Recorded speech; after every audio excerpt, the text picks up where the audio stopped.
कहाँ गए सारे रोमकॉम्स। यश चोपड़ा ने हमें जो रोमांस करना सिखाया है, चांदनी, लम्हे, डीडीएलजे, मोहब्बतें, दिल तो पागल है, उस टाइम की हीरोइंस का एम होता था मुझे यश चोपड़ा हीरोइन बनना था। जमाना बदला और बदला तरीका फिल्मों का और बदला फिल्मों का टेस्ट और जॉनरा।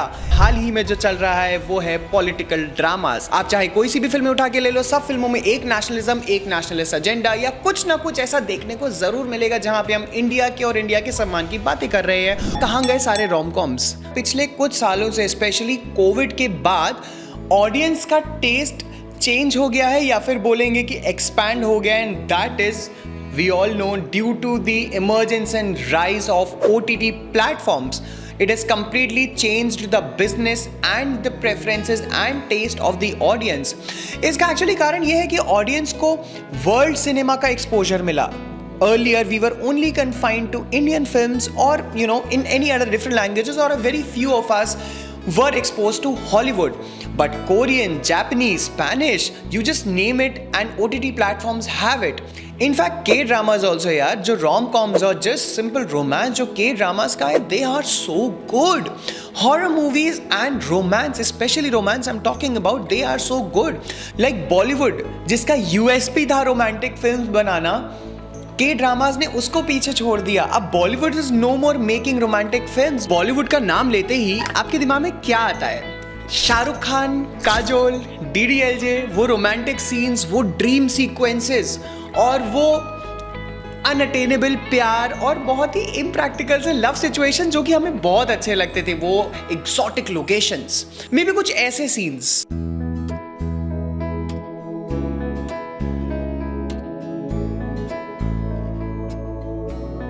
बॉलीवुड रोमकॉम्स पूरी दुनिया में पसंद की जाती है, मगर आई थिंक जब हम रोमकॉम्स की बात करते हैं तो हमें SRK या यश चोपड़ा रोमांस या ये सारी चीज़ें याद आती हैं हम जैसे मिलेनियल्स को. अगर हमारे पेरेंट्स की जनरेशन की बात करें तो Amitabh Bachchan, Shatrughan Sinha, Jeetendra, that angry young man, एक इंसान अकेले 50 लोगों से लड़ रहा है, एक हीरो हीरोइन को बचा रहा है. 70s और 80s के दशक की फिल्में, जीनत अमान, परवीन बाबी, रेखा, हेमा मालिनी, ऐसे ऐसे नाम जहन में आते हैं. सिनेमा की शुरुआत भारत में 1913 में हुई थी और पहली पिक्चर बनी थी दादा साहिब फाल्के की राजा हरीशचंद्र, सत्यवादी राजा हरीशचंद्र. उसके बाद बहुत सारी पिक्चरें बनती चली गई. सिनेमा का डिफरेंट वेव आया जहां 40s, 50s, 60s में हमें पारिवारिक स्टोरीज या फिर बदलते दौर की कहानियां जैसे नया दौर, ये सारी फिल्में देखने को मिली. मुगले आजम जैसी फिल्में देखने को मिली. फिर आया दशक 70s और 80s का जो कि था एंग्री यंग मैन का दशक. आई थिंक तभी जन्म हुआ था सुपरस्टार अमिताभ बच्चन का.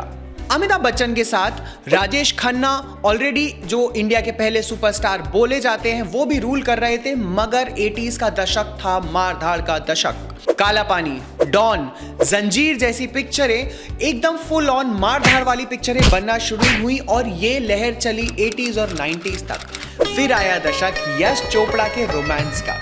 यश चोपड़ा ने हमें जो रोमांस करना सिखाया है, यश चोपड़ा की हीरोइंस, इनफैक्ट उस टाइम की हीरोइंस का एम होता था, जैसे वो कुछ इंटरव्यूज में बताती हैं कि मुझे यश चोपड़ा हीरोइन बनना था. वो शिफॉन साड़ी, वो स्नो में भागना, स्नो में प्यार और अगेन एक्सोटिक लोकेशंस.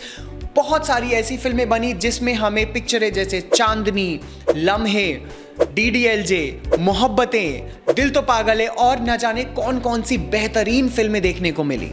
फिर जमाना बदला और बदला तरीका फिल्मों का और बदला फिल्मों का टेस्ट और जॉनरा. ऐसे टाइम पर प्रियदर्शन की पिक्चरें और करण जौहर की पिक्चरें, प्रियदर्शन की कॉमेडी और करण जौहर की पिक्चरों ने रूल किया बॉलीवुड को. कॉमेडी फिल्मों का सिलसिला जारी ही था और प्रियदर्शन की कॉमेडीज बनी रही थी जिनके पोस्टर बॉय बने अक्षय कुमार, सुनील शेट्टी और परेश रावल. वेल, आप जानते हैं मैं हेरा फेरी की बात कर रहा हूं. This is just one of the examples. But फिर आया रोमकॉम का भी जमाना जहां पे जब वी मेट, अजब प्रेम की गजब कहानी, एक मैं और एक तू, I hate love stories, and आप समझ ही गए होंगे इसके पोस्टर बॉयज बने रणबीर कपूर और इमरान खान. जी हाँ, रणबीर कपूर ने ऑब्वियसली और इमरान खान ने बाद में बहुत अलग अलग तरह की पिक्चर करी, बट अर्ली 2010s में ये एक दौर चल रहा था. तो एक बात तो तय है, जैसे जैसे जमाना बदलता गया, सिनेमा का जॉनरा बदलता गया, सिनेमा का टेस्ट बदलता चला गया और बदलते जमाने के साथ अलग अलग वेव आई सिनेमा की. और हाल ही में जो चल रहा है है वो है पॉलिटिकल ड्रामास। आप चाहे आर्टिकल 370 ले लो, चाहे बस्तर द नक्सल स्टोरी ले लो, तो चाहे केरला स्टोरीज ले लो, सबका कुछ ना कुछ पॉलिटिकल एजेंडा होता है। तो ऐसी पिक्चरें एक के बाद एक के बाद एक के बाद आ रही हो, यही पिक्चरें बहुत कमाल काम कर भी रही हैं। आप चाहे कोई सी भी फिल्में उठा के ले लो, सब फिल्मों में एक नेशनलिज्म, एक नेशनलिस्ट एजेंडा या कुछ ना कुछ ऐसा देखने को जरूर मिलेगा जहां पे हम इंडिया के और इंडिया के सम्मान की बातें कर रहे हैं, और यही वेव चल रहा है। रोम-कॉम्स बनना बंद हो गए हैं। इनफैक्ट करीना कपूर ने एक इंटरव्यू में रिसेंटली कहा है कि रोम-कॉम्स बनती ही नहीं है। We as an audience are hugely missing the rom-coms as an audience. मैं जिससे भी पूछता अपने दोस्तों से, हम फिर से ये जवानी है दीवानी और जब वी मेट जैसी पिक्चरें देखना पसंद करते हैं। इनफैक्ट मुंबई में अभी रिलीज हुई थी ये पिक्चरें, उन सबका हाउसफुल गए थे शोज। तो एक बात तो जाहिर है, लोगों को देखनी तो है, बट आई डोंट नो देखते क्यों नहीं है और वो बन क्यों नहीं रही है। Well, that's all from my end. आपका क्या कहना है कि rom-coms, do you want to watch rom-coms? आपका फेवरेट जॉनरा क्या है और सिनेमा में इतने सालों से हो क्या रहा है? कैसे कैसे पिक्चरों का पूरा वेव बदलता जा रहा है? Do let me know in the comment section. Meanwhile, do like, share and subscribe to our channel फिल्मी।